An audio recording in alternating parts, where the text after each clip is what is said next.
तर हे आपल्याला लक्षात येण्यासाठी आपल्याला शिकायला पाहिजे, बरोबर आहे. शिकण्याची पहिली पेर आता या सरकारने केली. कोणाचं सरकार आहे काय आहे आम्हाला माहित नाही, आम्ही ते नाही, आम्हाला मराठीची एक चांगली चळवळ सुरू केली, आम्ही सगळी लोक एकत्र मराठीसाठी आलो, बरोबर आहे. नंबर 1. नंबर 2, आतापर्यंत कोणती स्कीम जर आपल्याला माहित नसेल तर आपल्याला कोणती स्कीम परिवहन विभागाच्या माध्यमातून आहे. सन्माननीय ढवळ सर या ठिकाणी आहे, जे परिवहन मंत्र्यांचे अगदी जवळचे मित्र आहेत आणि त्याचबरोबर आपले उपमुख्यमंत्री एकनाथ शिंदेजी यांचेही जवळचे मित्र आहेत. त्यामुळे तुमच्या दोन्ही गोष्टी या दोन्ही लोकांपर्यंत ते पोहोचवतील याची मला खात्री आहे.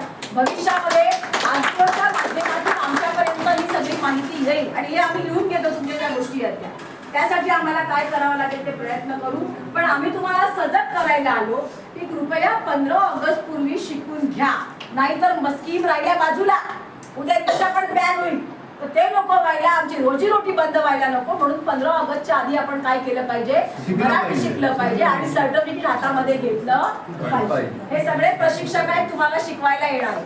आलं लक्षात. 2 बॅच आपण करणार. एका बॅच मध्ये ज्याला अजिबात मराठी येत नाही त्याला 4 घंटे या ठिकाणी शिकवलं जाईल. पहिलं सोमवारी 1 तास होईल, मग गुरुवारी 2रा तास होईल, परत सोमवारी होईल, परत गुरुवारी. 2 आठवड्यामध्ये. जय हिंद. मैं अभी दरख्वास्त करती हूँ प्रदीप धवन सर से. फोन करो. मराठी भाषा वरती आपलं किती प्रेम आहे प्रामुख्याने लक्षात. भाई साहब ने अभी आपके सामने जय हिंद का नारा, म्हणजे एक पिढी एकेकाळी या देशामध्ये भारावून गेलेली पिढी होती.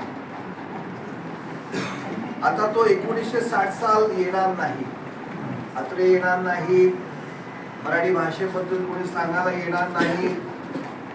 पण या सरकारने किमान व्यवहारी भाषा आपल्याला बोलण्यासाठी यावी त्याचा नकार कुठेच नाही अजिबात.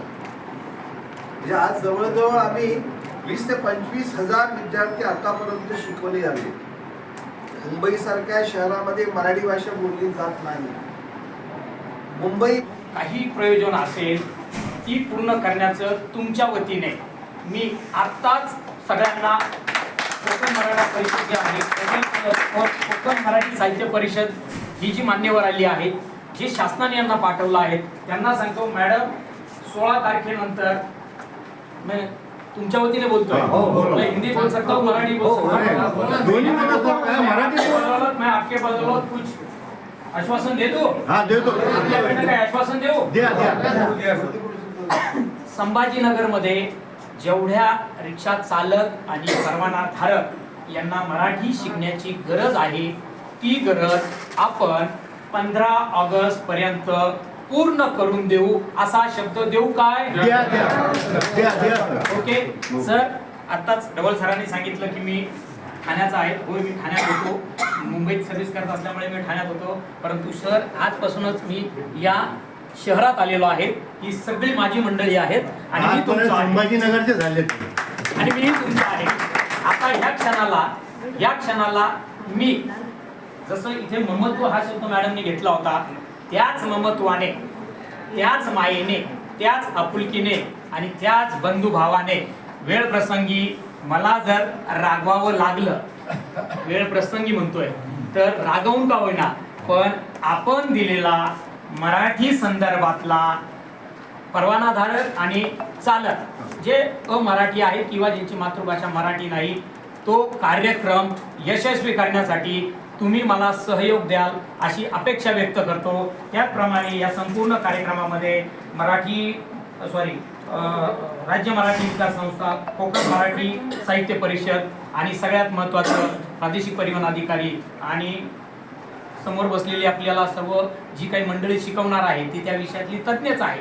परंतु हसत खेळत ते आपल्याला मराठी ज्ञानाची, मराठी भाषेची आणि मराठी संवादाची ओळख करून देणार आहे.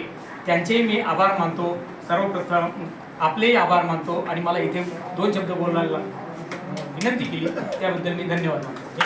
हा ऑटो रिक्षा चालक, टॅक्सी चालक या सर्वांसाठी मराठी भाषा शिकण्यासाठी, व्यावहारिक मराठी भाषा शिकण्यासाठीचा हा ट्रेनिंगचा प्रोग्राम आहे. ह्याच्यासाठी कोकण मराठी साहित्य परिषदेकडून जे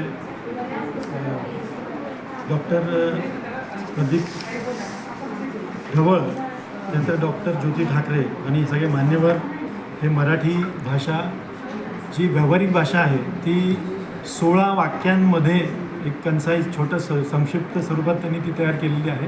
ती शिकवण्याचं एक इंट्रोडक्टरी प्रोग्राम हा आजचा होता. याद्वारे मी येथील संभाजीनगरमधील जे ऑटो रिक्षा चालक मालक आहेत जे अमराठी आहेत त्यांनी ह्या प्रशिक्षणाचा लाभ घ्यावा आणि हे सर्टिफिकेट त्यांनी प्रमाणपत्र त्यांनी मिळवावं. ह्याच्यामध्ये 1 तासा ज्यांना मराठी येते त्यांच्यासाठी हा 1 तासाचा वर्ग आहे. तर ते 1 तासामध्ये त्यांना ते शिकवलं जाईल आणि त्यांची एक परीक्षा तोंडी परीक्षा घेतली जाईल.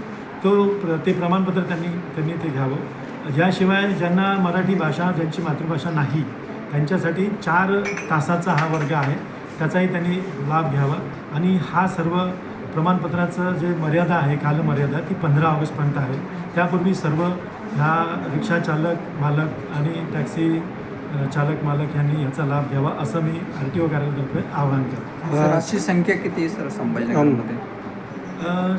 साधारण 10,000पर्यंत ही संख्या असावी असा अंदाज आहे. सर आता प्रशिक्षण पूर्ण केल्यानंतर पुढची प्रोसिजर त्यांना काय कसे हे ह्यामध्ये आता पहिल्यांदा 15 ऑगस्टपर्यंत हे प्रमाणपत्र घेणं अनिवार्य करण्यात आलेलं आहे. नंतर जर त्यांनी प्रशिक्षण पूर्णच नाही केलं तर पुढची कारवाई काय असेल? त्याच्याबद्दल अजून काही निर्णय झालेला नाही. त्याच्यावर करावा हा सध्याचा आग्रह आहे. काय आव्हान करणार तुम्ही रिक्षा चालकांना या निमित्ताने? सगळ्यांनी याचा लाभ घ्यावा. RTO कार्यालयामध्ये ह्याची दुपारी 2 ते 4 ही वेळ ठेवण्यात आलेली आहे.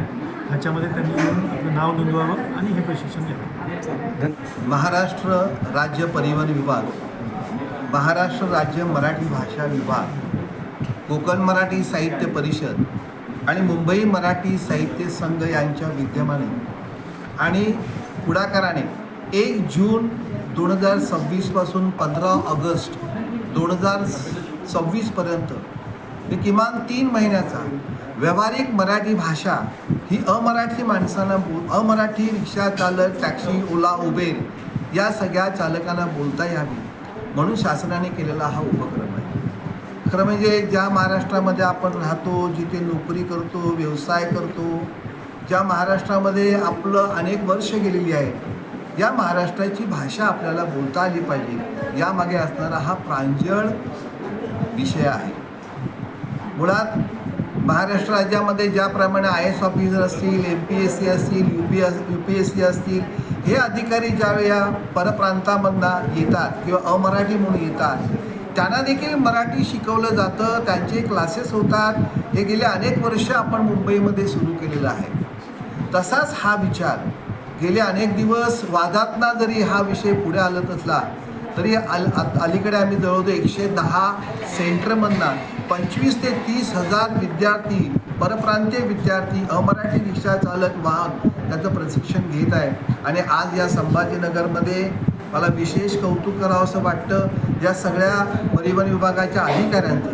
त्यांनी पुढाकार घेऊन या काही दिवसातच प्रत्येक रिक्षा चालक हा मराठी बोलेल याचा जो प्रयत्न जो सुरू केलेला आहे हा कौतुकास्पद आहे. महाराष्ट्र राज्याचे आदरणीय मुख्यमंत्री, उपमुख्यमंत्री, परिवहनचे आमचे मंत्री आदरणीय प्रतापजी सरनाईक आणि एकूणच महाराष्ट्रामध्ये या चळवळीला, मराठी भाषेच्या चळवळीला महाराष्ट्र राज्याच्या मराठी भाषा विशेषतः उदय सामंत साहेबांनी पुढाकार घेऊन छोट्या प्रमाणामध्ये अगदी निवडक 15 वाक्य मराठी बोलण्याचं प्रशिक्षण सुरू आहे.